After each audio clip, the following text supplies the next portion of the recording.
Well, I learned yesterday that Dr. Priestley, who Johnson was talking about yesterday, invented carbonated water. So I have to give him credit for that. It's something I enjoy. And good seltzer every now and then, especially in the summertime. Usually polar. But when I'm feeling fancy, I have that, what is it, De La Crue? Anyway. A friend was one day, about 2 years before Johnson's death, struck with some instance of Dr. Johnson's great candor. Well, said he, I will always say that you are a very candid man. Will you? Replied the doctor. I doubt, then, you will be very singular. But indeed, sir, continued he, I look upon myself to be a man very much misunderstood. I am not an uncandid, nor am I a severe man. I sometimes say more than I mean in jest, and people are apt to believe me serious. However, I am more candid than I was when I was younger. As I know more of mankind, I expect less of them, and am ready now to call a man a good man upon easier terms than I will formerly. On his return from Heal, he wrote to Dr. Burney, I came home on the 18th at noon to a very desolate house. You and I have lost our friends, but you have more friends at home. My domestic companion is taken from me. She is much missed, for her acquisitions were many, and her curiosity universal, so that she partook of every conversation. I am not well enough to go much out, and to sit and eat or fast alone is very wearisome. I always mean to send my compliments to all the ladies. His fortitude and patience met with severe trials during this year.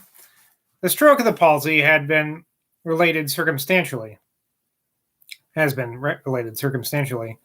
but he was also afflicted with the gout, and was besides troubled with a complaint which not only was attended with immediate inconvenience, but threatened him with a painful chirurgical,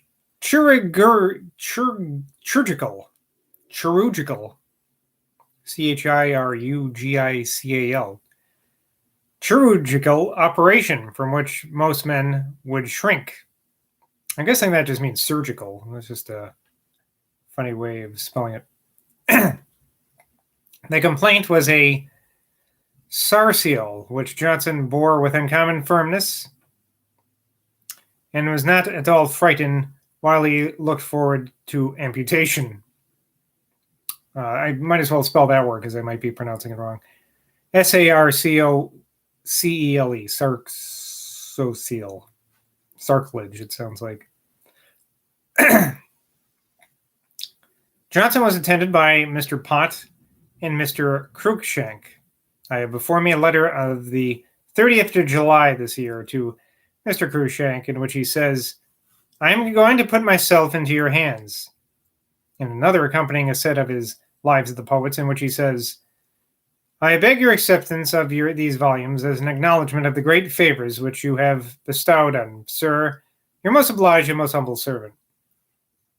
I have in my possession several more letters from him to Mr. Cruikshank, and also to Dr. Mudge of Plymouth, which it would be improper to insert, as they are filled with unpleasing technical details. I shall, however, extract from his letters to Dr. Mudge such passages as show either a felicity of expression or the undaunted state of his mind. So here we go. My conviction of your skill and my belief in your friendship determines me to entreat your opinion and advice. Ellipses here. In this state, I with great earnestness desire you to tell me what is to be done. Excision is doubtless necessary to the cure, and I know not any means of palliation. The operation is doubtless painful, but is it dangerous? The pain I hope to endure with decency, but I am loath to put life into much hazard. By representing the gout as an antagonist to the palsy, you have said enough to make it welcome. This is not strictly the first fit, but I hope it is as good as the first, for it is the second that ever confined me, and the first was 10 years ago, much less fierce and fiery than this. Ellipsis here again. Write, dear sir, what you can to inform or encourage me. The operation is not delayed by any fears or objections of mine. Now a letter to Bennett Langdon, Esquire. Dear sir, you may very reasonably charge me with insensibility of your kindness and that of Lady Rhodes, since I have suffered so much time to pass without paying any acknowledgment. I now at last return my thanks, and why I did it not sooner I ought to tell you. I went into Wiltshire as soon as I well could, and was there much employed in palliating my own malady. Disease produces much selfishness. A man in pain is looking after ease, and lets most of other things go as chance shall dispose of them. In the meantime, I have lost a companion, Mrs. Anna Williams, to whom I have had recourse for domestic amusement for 30 years, and whose variety of knowledge never was exhausted, and now return to a habitation vacant and desolate. I carry about a very troublesome and dangerous complaint, which admits no cure but by the surgical knife. Let me have your prayers. I am, etc. London, September 20th, 1783. Sam Johnson.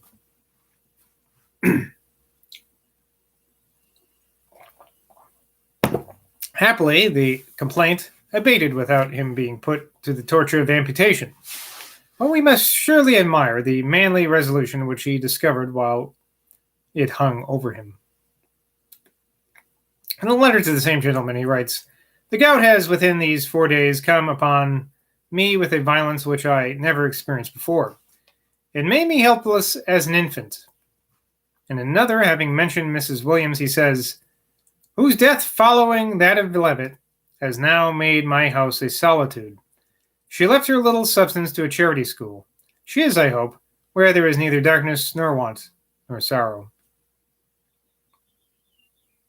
I wrote to him begging to know the state of his health and mentioned that Baxter's Anacreon, which is in the library at Alnwick, was, I find, collated by my father in 1727 with the manuscript belonging to the University of Leyden, and he has made a number of notes upon it. Would you advise me to publish a new edition of it? His answer was dated September 30th.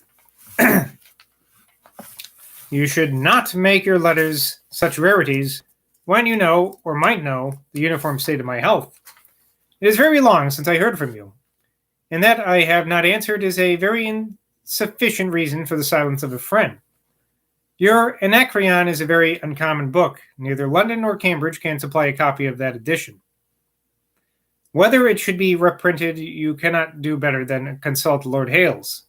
Besides my constant radical disease, I have been, for these 10 days, much harassed with the gout, but that has now remitted. I hope God will grant me a little longer life and make me less unfit to appear before him. He this autumn received a visit from the celebrated Mrs. Siddons. He gives his account of it in one of his letters to Mrs. Thrale. Mrs. Siddons, in her visit to me, behaved with great modesty and propriety, and left nothing behind her to be censured or despised. Neither praise nor money, the two powerful corrupters of mankind, seem to have depraved her. I shall be glad to see her again. Her brother Kemble calls on me and pleases me very well. Mrs. Siddons and I talked of plays, and she told me her intention of exhibiting this winter the characters of Constance, Catherine, and Isabella in Shakespeare. Mr. Kimball has favored me with the following minute of what passed at this visit. When Mrs. Siddons came into the room, there happened to be no chair ready for her, which he, observing, that being Johnson, I'm guessing, said with a smile, "Madame, you who so often occasion a want of seats to other people, will the more easily excuse the want of one yourself." Having placed himself by her, he, with great good humor, entered upon a consideration of the English drama, and among other inquiries, particularly asked her which of Shakespeare's characters she was most pleased with. Upon her answering that she thought the character of Queen Catherine in Henry VIII the most natural, "I think so too, madame," said Johnson, "and whenever you perform it, I will once more hobble out to the theater myself. Mrs. Siddons promised she would do herself the honor of acting his favorite part for him, but many circumstances happened to prevent the representation of King Henry VIII during the doctor's life. In the course of the evening, he thus gave his opinion upon the merits of some of the principal performers whom he remembered to have seen upon the stage. Mrs. Porter in the vehemence of rage, and Mrs. Clive in the sprightliness of humor, I have never seen equaled. Johnson said, "What Clive did best, she did better than Garrick, but could not do half so many things well. She was a better romp than any I ever saw in nature. Pritchard, in common life, was a vulgar idiot. She would talk of her ground, but when she appeared upon the stage, seemed to be inspired by gentility and understanding. I once talked with Coley Kibber, and thought him ignorant of the principles of his art. Garrick, madame, was no declaimer. There was not one of his own scene shifters who could not have spoken to be or not to be better than he did. Yet he was the only actor I ever saw whom I could call a master both in tragedy and comedy, though I liked him best in comedy. A true conception of character and natural expression of it were his distinguishing excellencies. Having expatiated with his usual force and eloquence on Mr. Garrett's extraordinary eminence as an actor, Johnson concluded with this compliment to his social talents.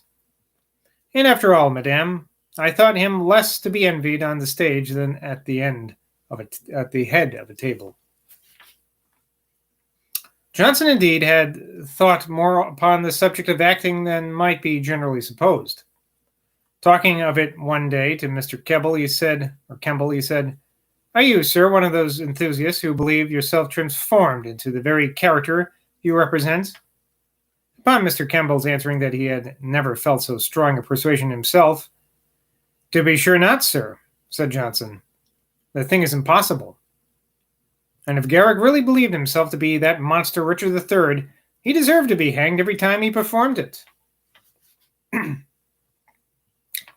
My worthy friend Mr. John Nichols, who was present when Mr. Henderson, the actor, paid a visit to Dr. Johnson, and was received in a very courteous manner. See the Gentleman's Magazine, June 1791.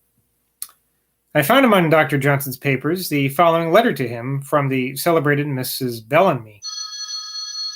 To Dr. Johnson, "Sir, a flattering remembrance of the partiality you honored me with some years ago, as well as the humanity you are now to possess, has encouraged me to solicit your patronage at my benefit. By a long chancery suit and a complicated train of unfortunate events, I am reduced to the greatest distress, which obliges me once more to request the indulgence of the public. Give me leave to solicit the honor of your company, and to assure you, if you grant my request, the gratification I shall feel from being patronized by Dr. Johnson will be infinitely superior to any advantage that may arise from the benefit. As I am, with the profoundest respect, sir, your most obedient, humble servant, G.A. Bellamy." Number 10, Duke Street, St. James, May 11, 1783. I am happy in recording these particulars, which prove that my illustrious friend lived to think much more favorably of players than he appears to have done in the early part of his life. Ain't that true? He hated them for much. And the Scots. He hates the Scots and the players, actors.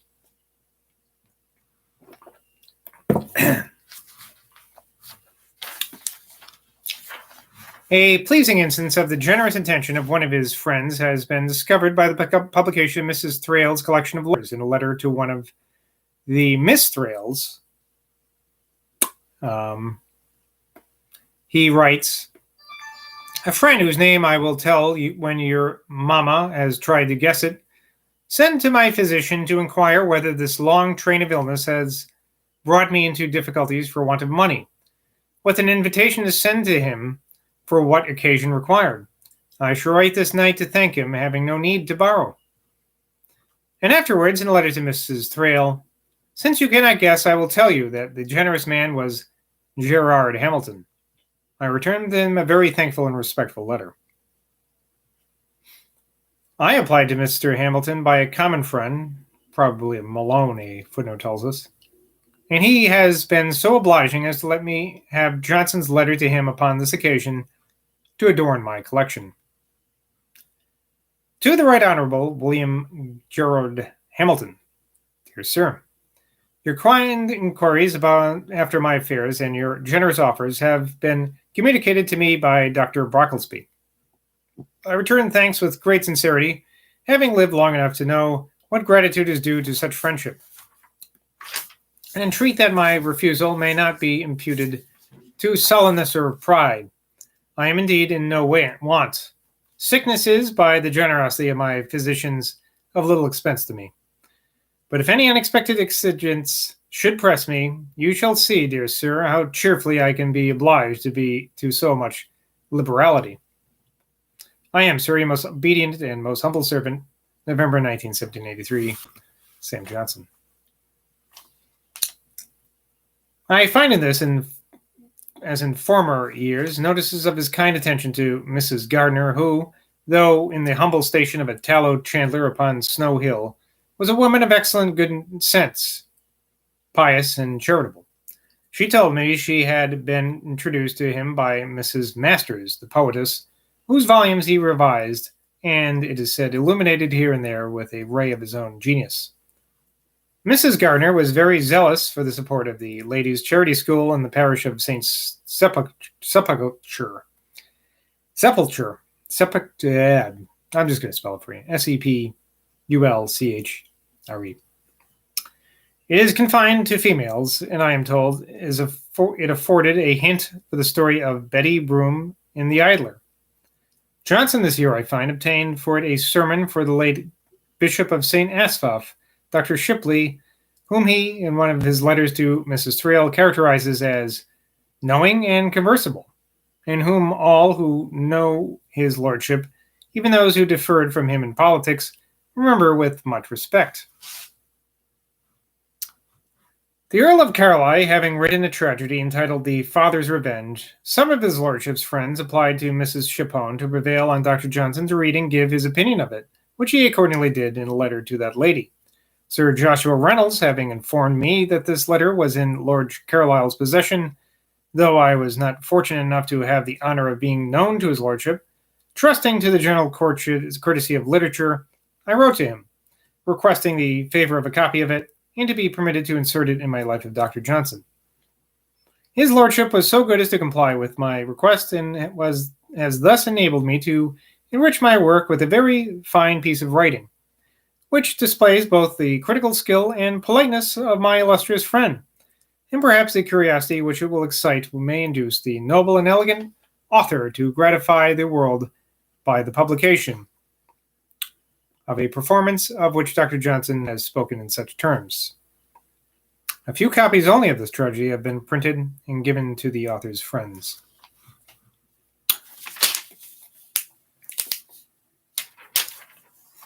Madame, this is to Mrs. Chapone, or Chapone. Madame, by sending the tragedy to me a second time, Dr. Johnson having been very ill when the tragedy was first sent to him, he had declined the consideration of it. I think that a very honorable distinction has been shown me, and I did not delay the perusal of which I am now to tell the effect. The construction of the play is not completely regular, the stage is too often vacant, and the scenes are not sufficiently connected. This, however, would be called by Dryden only a mechanical defect, which takes away little from the power of the poem, and which is seen rather than felt. A rigid examiner of the diction might perhaps wish some word changed and some lines more vigorously terminated. But from such petty imperfections, what writer was ever free? The general form and force of the dialogue is of more importance. It seems to want that quickness of reciprocation which characterizes the English drama and is not always sufficiently fervid or animated. Of the sentiments, I remember not one that I wished omitted. In the imagery, I cannot forbear to distinguish the comparison of joy succeeding grief to light rushing on the eye accustomed to darkness. It seems to have all that can be desired to make it please. It is new, just, and delightful. Here's a quote of what that section is. I could have borne my woes, that stranger joy, wounds while it smiles. The long imprisoned wretch, emerging from the night of his damp cell, shrinks from the sun's bright beams, and that which flings gladness o'er all to him is agony. It's not bad. With the characters, either as conceived or preserved, I have no fault to find, but was much inclined to congratulate a writer who, in defiance of prejudice and fashion, made the Archbishop a good man, and scorned all thoughtless applause, which a vicious churchman would have brought him. The catastrophe is affecting. The father and daughter, both culpable, both wretched, and both penitent, divide between them our pity and our sorrow. Thus, madame, I have performed what I did not willingly undertake and could not decently refuse. The noble writer will be pleased to remember that sincere criticism ought to raise no resentment because judgment is not under the control of will, but involuntary criticism, as it has still less of choice, ought to be more remote from possibility of offense.